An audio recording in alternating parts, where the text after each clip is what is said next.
ಹೋಗಲಾಡಿಸಲು ಇವುಗಳಿಗೆ ಮನೆ ಔಷಧಿ. ಓಕೆ, ಒಂದು ವೀಳ್ಯದೆಲೆಯನ್ನು ತಗೊಳ್ಳಿ, ಸ್ವಲ್ಪ ತುಳಸಿ ಎಲೆ, ಸ್ವಲ್ಪ ಉಪ್ಪು ಹಾಕಿ ಅದಕ್ಕೆ ಒಂದೆರಡು ಲವಂಗ ಹಾಕಿಕೊಂಡು ಮಡಚಿ ನೋವಾದ ಹಲ್ಲಿನ ಮೇಲೆ ಇಟ್ಟುಕೊಂಡು ಆ ಒಂದೇ ಹಲ್ಲಿನಲ್ಲಿ ಜಗಿದು ರಸ ಉಗಿದರೆ ಹಲ್ಲು ನೋವು ಕಡಿಮೆಯಾಗುವುದು.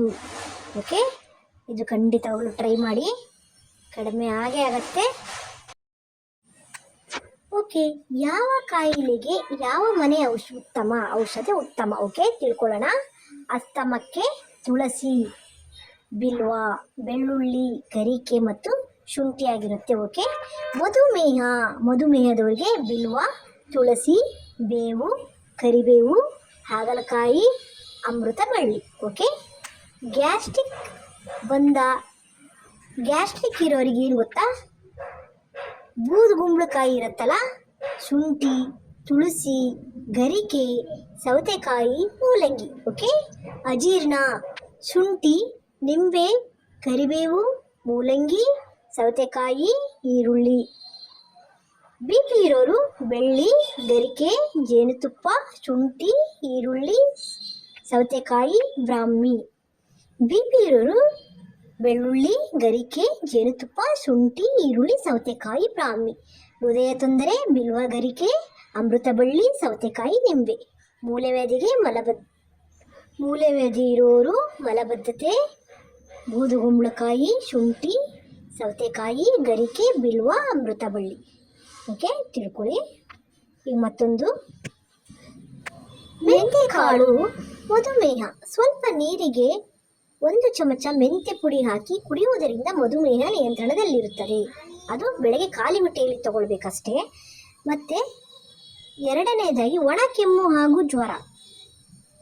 ಮೆಂತ್ಯ ಹುರಿದು ಪುಡಿ ಮಾಡಿ 1 ಲೋಟ ನೀರಿಗೆ 1 ಚಮಚ ಮೆಂತ್ಯ ಪುಡಿ ಹಾಕಿ ಕುದಿಸಿ ನಂತರ ಸ್ವಲ್ಪ ಹಾಲು ಹಾಗೂ ಬೆಲ್ಲ ಸೇರಿಸಿ ದಿನಕ್ಕೆ 2-3 ಸಲ ಕುಡಿಯುವುದರಿಂದ ಒಣ ಕೆಮ್ಮು ಹಾಗೂ ಜ್ವರ ಕಡಿಮೆಯಾಗುವುದು. ತಲೆಯ ಹೊಟ್ಟು, ಮೆಂತ್ಯ ಕಾಳನ್ನು ರಾತ್ರಿ ನೆನೆಸಿಟ್ಟು ಬೆಳಗ್ಗೆ ರುಬ್ಬಿ ತಲೆಗೆ ಹಚ್ಚಿ 1 ಗಂಟೆಯ ನಂತರ ಸ್ನಾನ ಮಾಡುವುದರಿಂದ ತಲೆಯ ಹೊಟ್ಟು ನಿವಾರಣೆಯಾಗುತ್ತದೆ. 4. ಅತಿಯಾದ ಬೊಜ್ಜು.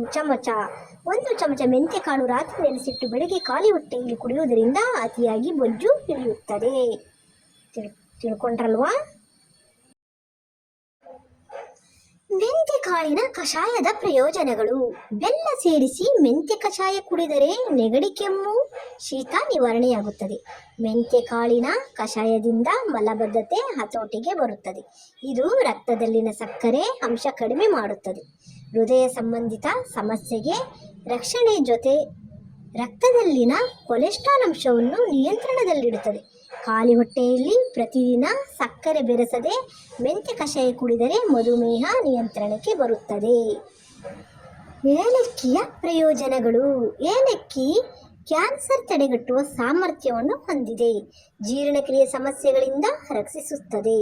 ಬಾಯಿಯ ದುರ್ವಾಸನೆ ತಡೆಯುತ್ತದೆ. ಯಾರಿಗೆಲ್ಲ ಬಾಯಿಯ ದುರ್ಗಂಧ ವಾಸನೆ ಇರುತ್ತಲ್ವಾ, ಸೊ ಅವರಿಗೆ ಇದು ತಿಂದರೆ ಬೆಳಗ್ಗೆ, ಮಧ್ಯಾಹ್ನ, ನೈಟ್ 3 ಟೈಮಲ್ಲೂ ನೀವು ಊಟ ಆದಮೇಲೆ ಜಗಿದ್ರೆ ನಿಮ್ಮ ಬಾಯಿಯ ವಾಸನೆ ಕ್ರಮೇಣ ಕಡಿಮೆ ಆಗುತ್ತದೆ. ಉಸಿರಾಟದ ತೊಂದರೆಗಳನ್ನು ತಡೆಯುವ ಗುಣಲಕ್ಷಣ ಹೊಂದಿದೆ.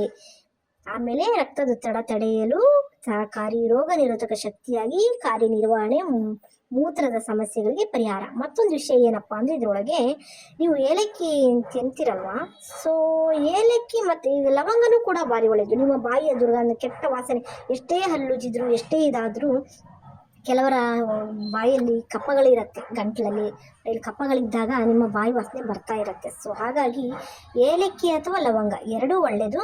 ಅದು ಜಗದು ಹಾಕಿ ಬಾಯಿ ನಿಮ್ಮ ವಾಸನೆನೇ ಮಾಯ ಮಾಡಿಬಿಡುತ್ತೆ, ದುರ್ಗಂಧವನ್ನು ತೆಗೆದುಬಿಡುತ್ತೆ. ಓಕೆ, ಏಲಕ್ಕಿಯ ಉಪಯೋಗ.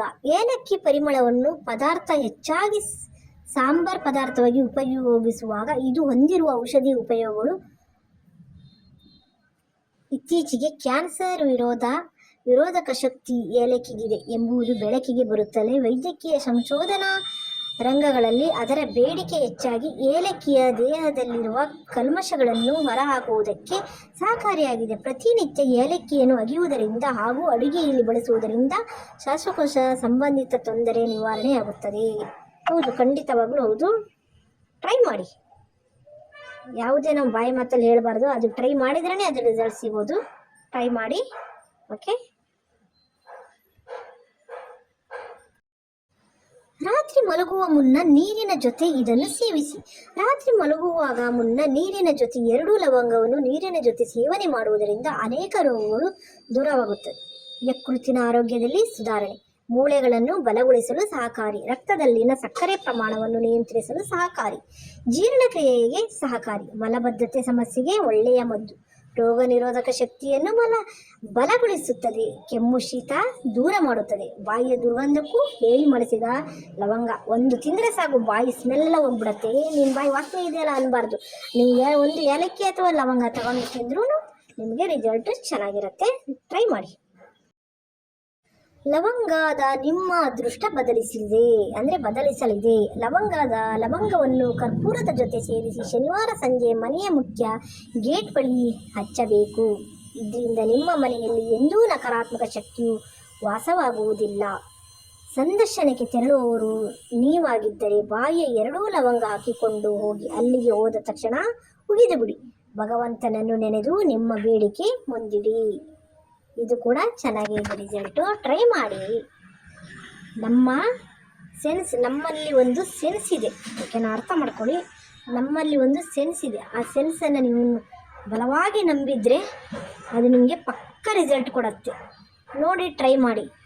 ನಮ್ಮಲ್ಲಿ ಅದು ಭಗವಂತ ತುಂಬಾ ಶಕ್ತಿ ಕೊಟ್ಟಿದ್ದಾನೆ. ನಾವು ತಾಳ್ಮೆಯಿಂದ ನಾವು ಗೆಲ್ಲಬೇಕು. ಒಂದೇ ಸಲ ಆಗೋದಿಲ್ಲ ಅನ್ಬಾರ್ದು. ನಮ್ಮಲ್ಲಿ ಸೆನ್ಸ್ ಇದೆ, ಓಕೆನಾ?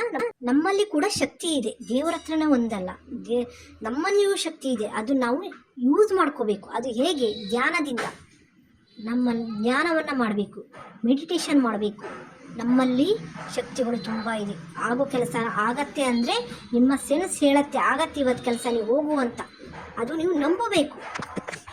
ನೀವೇ ಆಗೋದಿಲ್ಲ ಅಂತ ಅನ್ಕೊಳ್ಬಾರ್ದು. ಯಾಕೆಂದರೆ ಅದು ಫೇಲ್ ಆಗತ್ತೆ. ಅದು ನಕಾರಾತ್ಮಕ ಶಕ್ತಿ, ಓಕೆನಾ? ಆಗೋದಿಲ್ಲ ಅಂದ್ಕೊಂಡ್ರೆ ಅದು ನಕಾರಾತ್ಮಕ. ನೀವು ಆಗತ್ತೆ ಅನ್ನೋದಾದರೆ ಆ ಭಗವಂತನ ಶಕ್ತಿ. ಅರ್ಥ ಆಯ್ತಾ? ಯಾವುದೇ ಕೆಲಸ ಮಾಡಬೇಕಾದ್ರೆ ಇದು ಪಕ್ಕ ಆಗತ್ತೆ ಅಂತ ನಮ್ಮಲ್ಲೇ ನಮ್ಗೆ ಅರ್ಥ ಆಗತ್ತೆ. ಇದು ನಾನು ಮಾಡೇ ಮಾಡ್ತೀನಿ, ಇದು ಪಕ್ಕ ಆಗತ್ತೆ, ನನ್ನ ಕೈಲಿ ಆಗಲ್ಲ ಅಂದರೆ ಆಗಲ್ಲ, ಇದು ನನ್ನ ಕಡೆ ಆಗತ್ತೆ, ನನ್ನ ಕಡೆ ಸಾಧ್ಯ ಇದೆ, ಮಾಡಿ ತೋರಿಸ್ತೀನಿ ಅಂತ ನಮ್ಮ ಸೆನ್ಸ್ ಹೇಳತ್ತೆ. ಅದಕ್ಕಷ್ಟು ಬಲಿಷ್ಠವಾಗಿ ನೀವು ಯಾರ ಹತ್ರನೂ ಹೋಗ್ಬೇಕಂತ ಇಲ್ಲ. ನಮ್ಮಷ್ಟೇ ಆ ಭಗವಂತ ಅಷ್ಟೊಂದು ಶಕ್ತಿ ಕೊಟ್ಟಿರುವಾಗ ಬೇರೆ ಎಲ್ಲೂ ಹೋಗ್ಬೇಕಾಗಿಲ್ಲ.